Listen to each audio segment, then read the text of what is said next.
Rule of life. It was a Sunday, one of those bright, peaceful afternoons when nothing seems urgent, until suddenly everything is.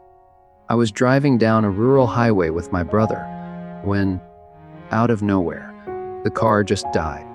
No noises, no warnings, just silence. I managed to steer us safely to the side of the road. We got out, confused. Neither of us knew much about cars beyond where to put the gas. We popped the hood anyway, more out of instinct than knowledge. We were two broke 20-somethings trying to navigate life.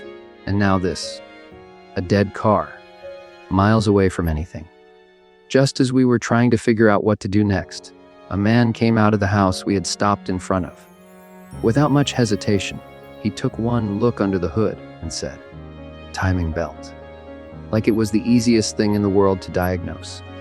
We asked about towing the car into the nearest town, 30 miles away, and realized quickly that not only would that be expensive, but repairs would likely wipe out what little cash we had.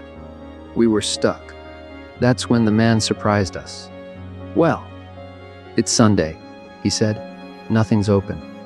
But I tell you what, my neighbor's a mechanic. Let's push your car down into my driveway and see what we can do."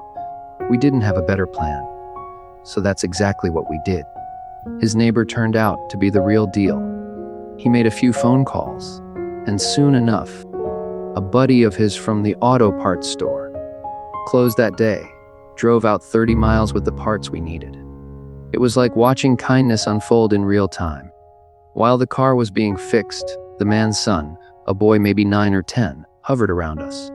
No other kids nearby. No games. Just boredom. Eventually, he looked up at us and asked, "Want to see my treehouse?"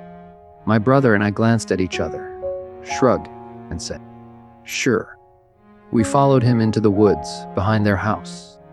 The treehouse was more like a few boards nailed haphazardly into a big oak. But the kid was proud.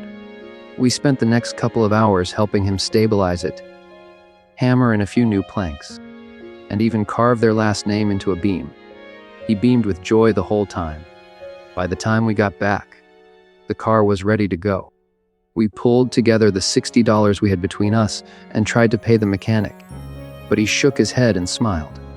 "No need," he said. "You boys were in need, and I was in a position to help.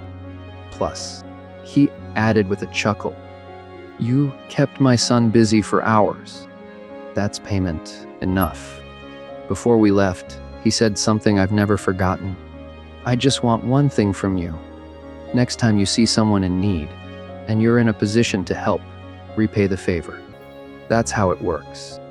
And that became one of the quiet, guiding rules of my life. You don't have to be rich to be generous. You don't need to know someone to help them. Kindness is a ripple that keeps going.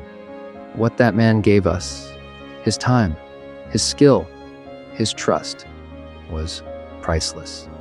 And he didn't ask for anything in return except that we keep the kindness moving. In a world where it's easy to walk away or ignore someone's struggle, choose to step in. Help someone change a tire. Share your lunch. Give your time. Build a treehouse if you must. Because you never know when you'll be the one stuck on the side of the road, hoping someone kind comes along. Kindness isn't just an act, it's a legacy.